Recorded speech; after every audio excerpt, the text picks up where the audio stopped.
Okay, so I ended the last video saying that when we use a bank to store our cash, there are two records that show the business's cash balance. So the first record is the internal side, and this is the cash account that the company has in their general ledger. So when we record a journal entry and we post these to the T account, this is what's in our books, as it will be referred to. So we've recorded it in the accounting records in the books. The external record is the actual bank statement. So it tells you the actual amount of cash that the business has in the bank. So we'll call this the bank. So as you can see here, the books balance, so this internal record, and the bank statement, the external record, are almost always showing different cash balances. So when you get to the end of the month and you look at your GL account or your T account for cash and you look at the bank statement, the balances are typically different. And the why for this is two reasons. One is timing differences, and this is the main reason, and we'll go through these. And then the other reason is that there could be errors.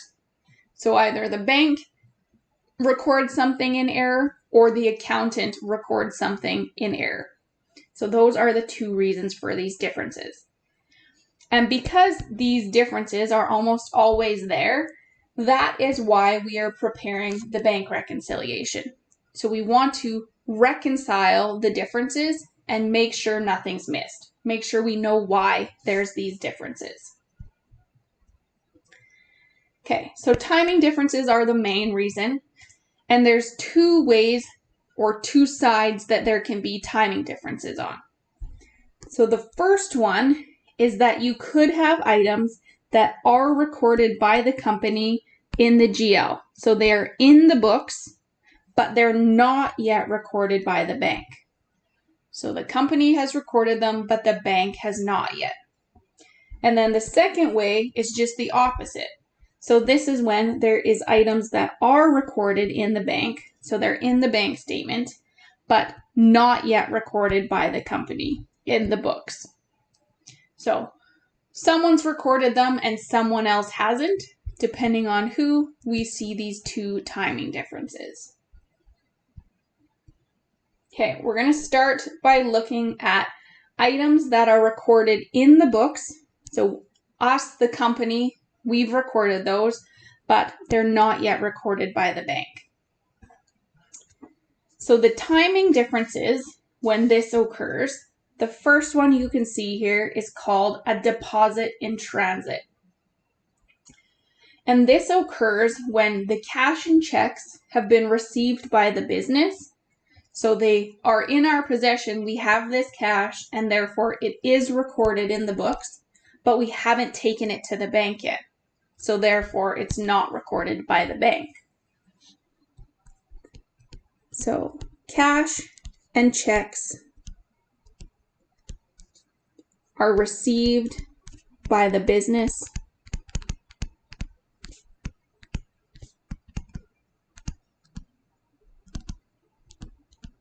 but not yet taken to the bank.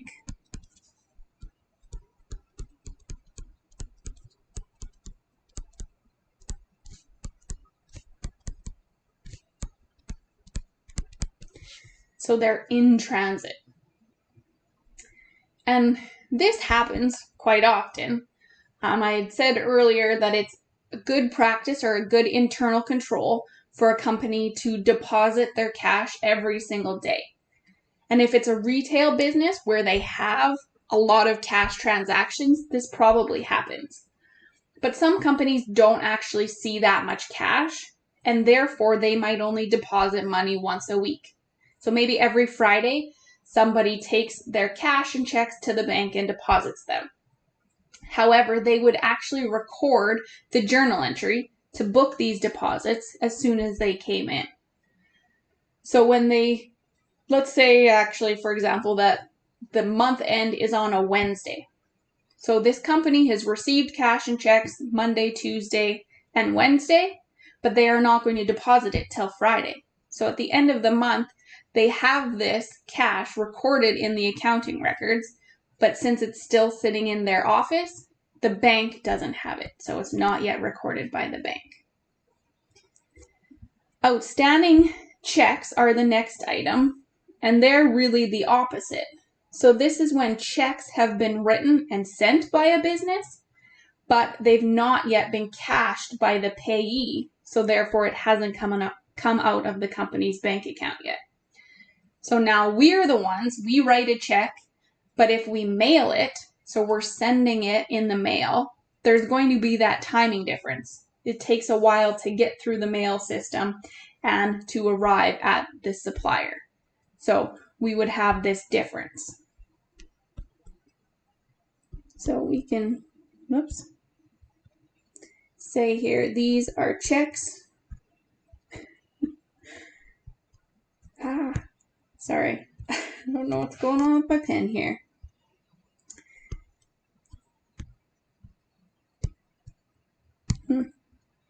Wonderful. Okay, let's try this again. There we go. Sorry, guys. So checks written and sent by a business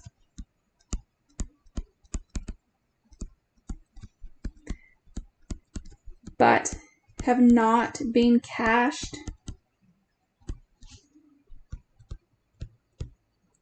by the payee yet.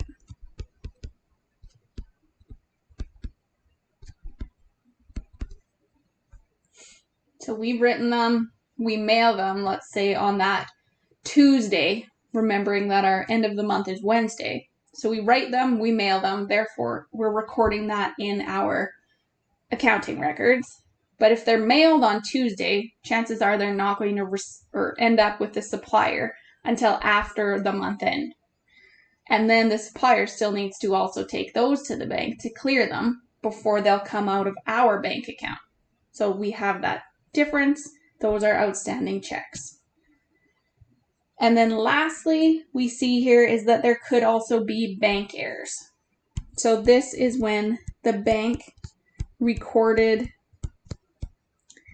the wrong amount in our account.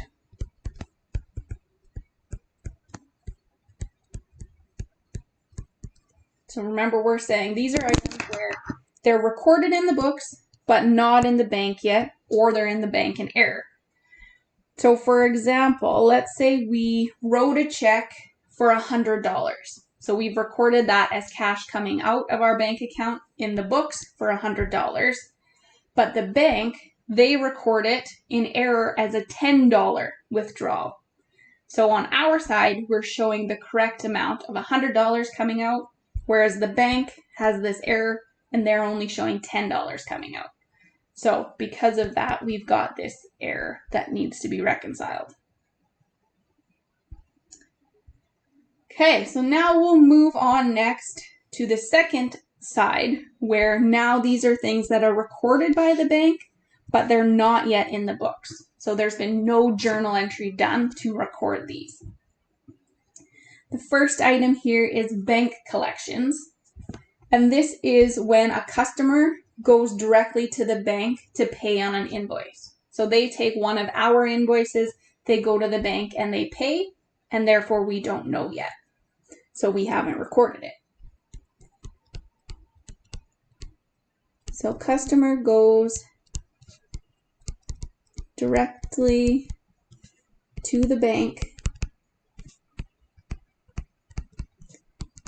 to pay an invoice. So one of our invoices. So it goes into our bank account, but because we don't know, we haven't recorded it. An example of this doesn't happen as much these days, I don't think, but before online banking existed, and it still does happen some, people would take a bill, like a utility bill, and they would go to the bank and they would just pay that. So it would directly come out of their account and go to the bank, or sorry, go to the utility company. So the utility company would have these bank collections because the customers went directly to the bank, paid their bill, and they weren't aware of that. Okay, the next item is an electronic funds transfer, or EFT, and a receipt. So same idea as the bank collection, but now someone is paying us through direct deposit or an EFT, but they didn't notify us of the payment, and therefore we haven't recorded that in our books yet. So a customer pays us through direct deposit.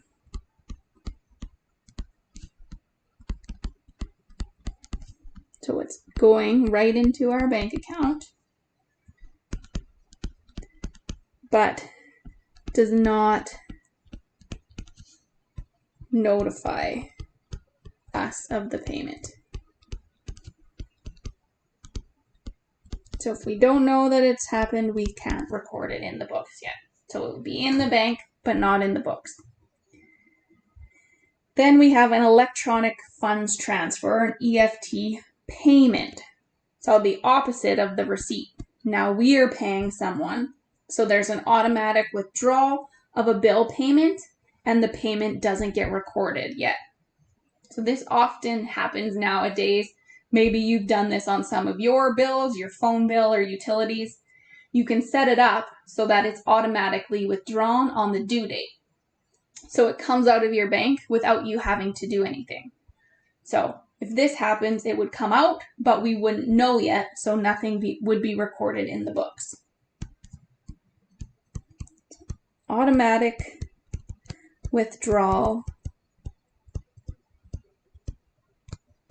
of a bill payment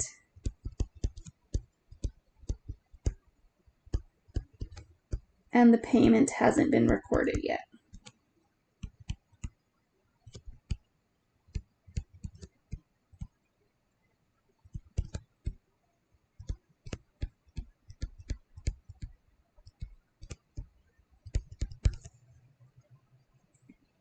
Okay, now there's a few more of these still, so we're continuing on with number 2, where it's recorded by the bank, but not yet in the books. So the next one here is a service charge or a cost of printed checks. So when the bank charges you a fee for having an account with them, that would be automatically withdrawn from your account. And if you have any checks printed, they also charge you for that. So that would be withdrawn. And you typically don't know the amount until the end of the month when you get the bank statement. So it's been recorded, it came out of the bank, but it's not yet been booked in your accounting records. So bank auto withdraws on a certain day of the month.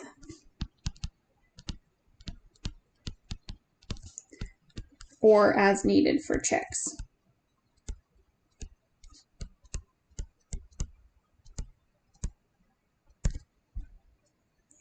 Okay, the next point is the opposite idea. So it's now if you're earning interest revenue on, say, a checking account or a savings account.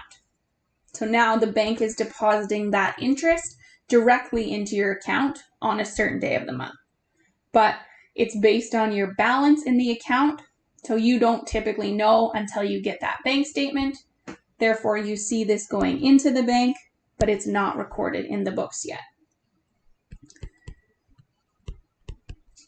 Bank deposits interest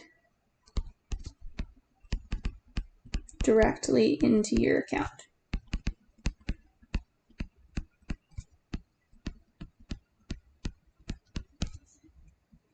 Okay, now this next one is a more confusing one and one you maybe haven't heard of before. And this is what's called a non-sufficient funds check, or NSF check is more commonly called. So in this case, a customer pays us by a check. So we receive that check, we deposit it, and the money goes into our bank account. But later, the bank realizes that the check writer doesn't actually have that money in their account, and therefore they take it back out of our account. So it originally goes in there and we record it in the books, but it's the amount coming back out that hasn't been recorded. So banks, typically they'll receive your check, you take it down there, you deposit it, they run it through, they add up your total checks, and they put that amount into your account. But then they do their checking around. So they've put it in your account, but now they need to collect that money from another bank, whoever wrote the check. So let's say we deposit the check in ATB. So ATB puts the money in our account, but the check writer, their bank account was with Service Credit Union. So ATB now goes to Service Credit Union to get that money from the check writer. But if they don't actually have that, they can't get it, so they then take it back out of our account, and that's called a non-sufficient funds check. So a customer pays us by check,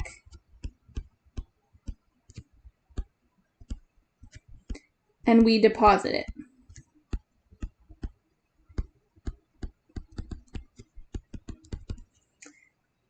And the money goes into our bank account.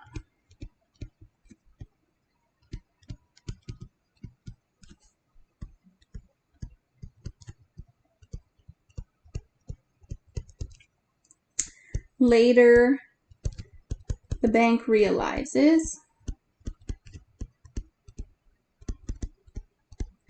the check writer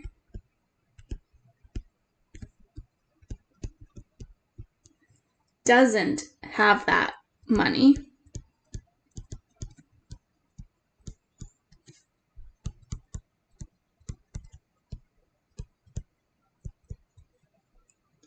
In their account.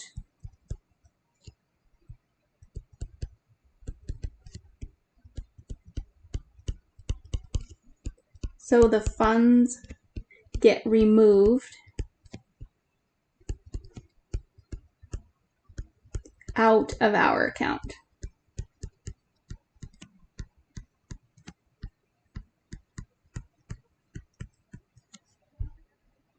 So anyone can write a check who has those checks.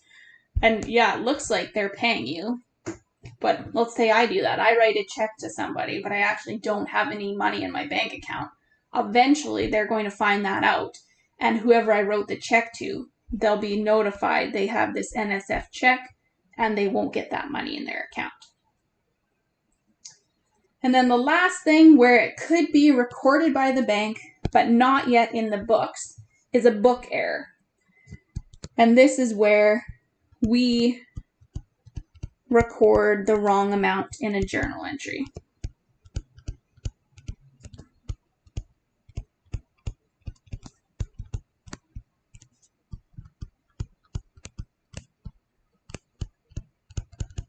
So we booked the wrong entry, therefore we've got the wrong amount in the books, and the bank has it correct this time. Those are all the different types of timing differences and errors that you could see. So there's quite a few of them. And when we figure these all out, we record, or we go through and we prepare a bank reconciliation. And we're looking at all of these differences to make sure we've covered them all and that we've reconciled the two accounts or the two records. So the way that you will see this is that you separate it into two chunks on a bank reconciliation. We see the bank side, and then we see the book side. And we're reconciling what has not been recorded in each of those sides yet. So if we start with the bank, the first thing that we're starting with here is the end of the month bank balance.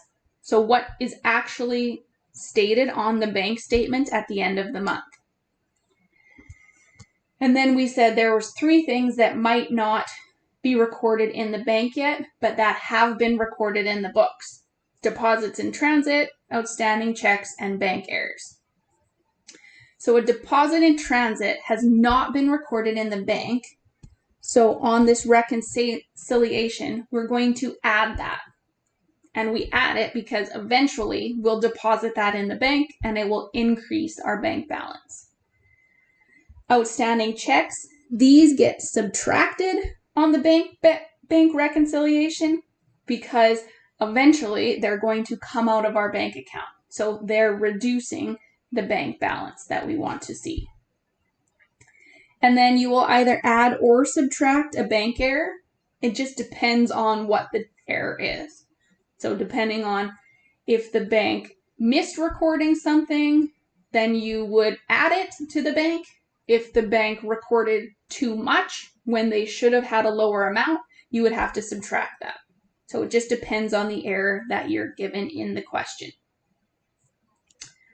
On the book side, we start with the amount or the end of the month book balance. So that's what's in our trial balance or in our T account for cash at the end of the month. We then add in the reconciliation any bank collections. So items that went into the bank that we haven't recorded in the books yet. Those are increasing the balance per the book, so we add them. We'd also add EFT receipts and add interest revenue. All of these three items, they're in the bank statement and they're increasing our cash. Since they've not been recorded in the books, we need to add them to the books because they'll increase that balance. EFT payments, NSF checks, and bank service charges. These are all not yet recorded in the books, and they're amounts coming out of our bank account, and therefore we subtract these in the bank reconciliation. And then the book error, you add or subtract it depending on the type of error. So you see this type of reconciliation done on the bank reconciliation, and at the end, you get to what's called the adjusted or reconciled bank balance, and you get the adjusted or reconciled book balance. And once you get those amounts, they must equal each other. That tells you that you've looked at all of the reasons why these differences exist, and therefore you've reconciled the difference between the bank statement balance and the book balance at the end of the month. Okay, we'll go through an example and you'll start to see how these flow.